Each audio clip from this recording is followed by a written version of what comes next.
Idol, may gusto lang akong ipaliwanag sa isang video na ginawa ko kasi may nag-comment.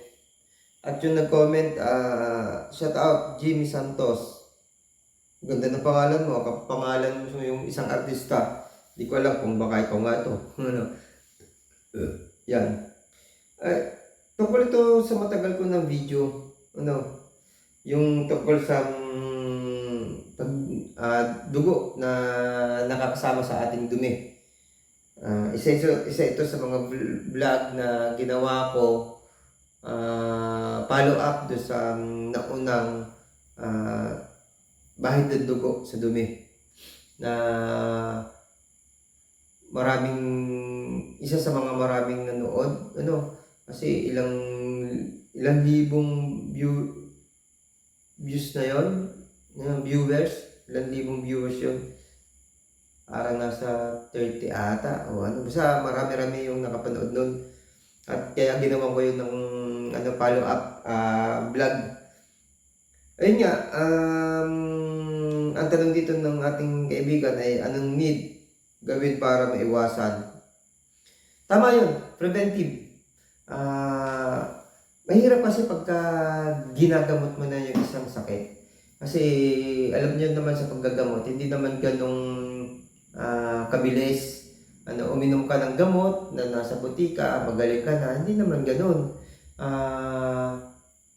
Kalimitan, hindi pag gumaling-galing. Kasi nga minsan, kahit ginagamot mo na, may mali ka pa rin nagagawa, may mali ka pa rin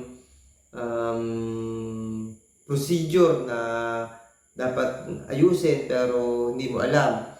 Tapos kapag sa herbal naman o yung mga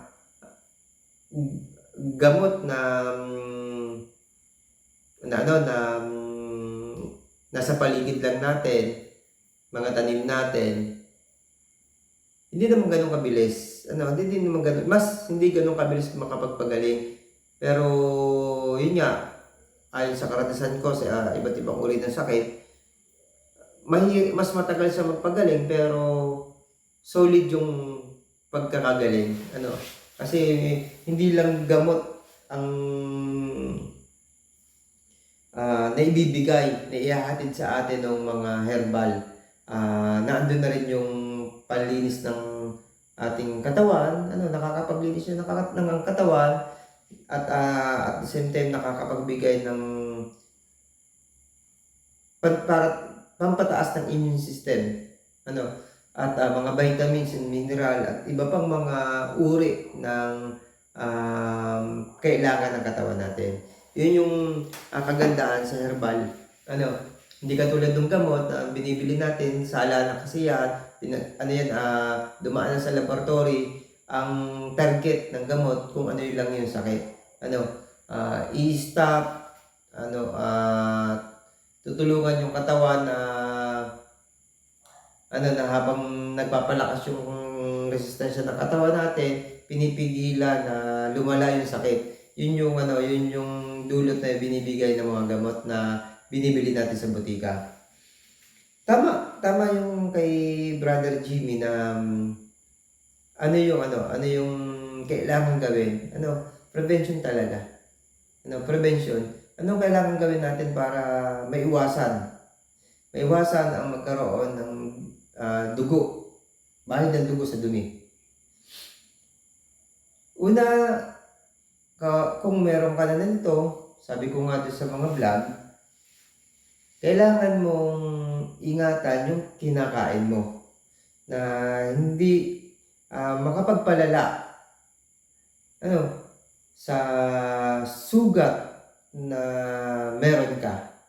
Kaya ka nagkakaroon ng dugo sa dumi ay dahil sa pangkaraniwan o kadalasan ay sa sugat na dulot ng mga dumi ilinalabas natin. Ngayon, idol, syempre hindi naman natin aalisin sa ibang mga kaibigan natin, sa ibang mga tao na nagkaroon ng dugo ang kanilang pagdumi ay dahil din sa mga ibang malalang kondisyon na pangkalusugan. Ilan lang naman yan. Hindi naman lahat ng merong bahid ng dugo sa dumi ay ganyan ang sakit. Kalimitan at mas marami pa rin yung may gasgas o meron tayong tinatawag na almoranas. Lahat naman may almoranas, part yan ng katawan, pero yung pamamagang almoranas o pagkakaroon ng infection, almoranas, yun mga idol. Yun, prevention, kung meron ka na yan, almoranas ka na, lalo na yung mga kababaihan, normal na nagkakaroon yan dahil sa kanilang panganganak. Iwasan mo na yung mga may init na pagkain na hot spicy. Kasi yan yung magpapagalalo, at magpapasugat. Medyo iwasan din natin yung pagkain ng mga pagkain na hindi naman nababagay sa ating katawan, kasi yun minsan ang dahilan kung bakit nagtitibi tayo. At kapag nagtibi o paninigas ng dumi, lalo nang siya yung mabilis magbigay ng gasgas, lalo na kung may almoranas ka.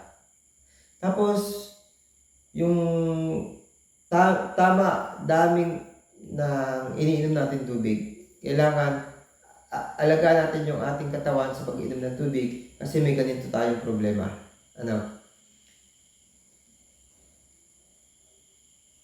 Kung ang dahilan ay dahil kaya mainit yung linalabas na liquido sa ating puwitan,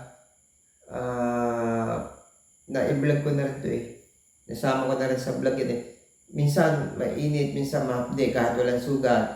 At ito yung minsan nagiging dahilan, ito yung naging problema ko dati, nagiging dahilan kung bakit magagasgas yung acidic tayo.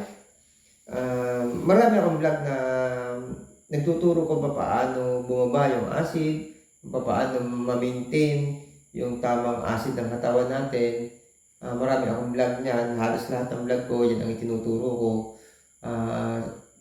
Balikan nyo na lang, panoorin yung mga vlog na ginawa ko, napakarami po niyan. Kailangan kasi na hindi tayo maging acidic, nang sa ganon hindi mainit yung liquidong lumalabas sa ating puwitan kapag anytime yan. Minsan kahit hindi ka dudumi, minsan may lalabas na mainit, mararamdaman mo na lang ba't mainit yung likuran mo, yung puwitan mo. Yung pala may lumalabas o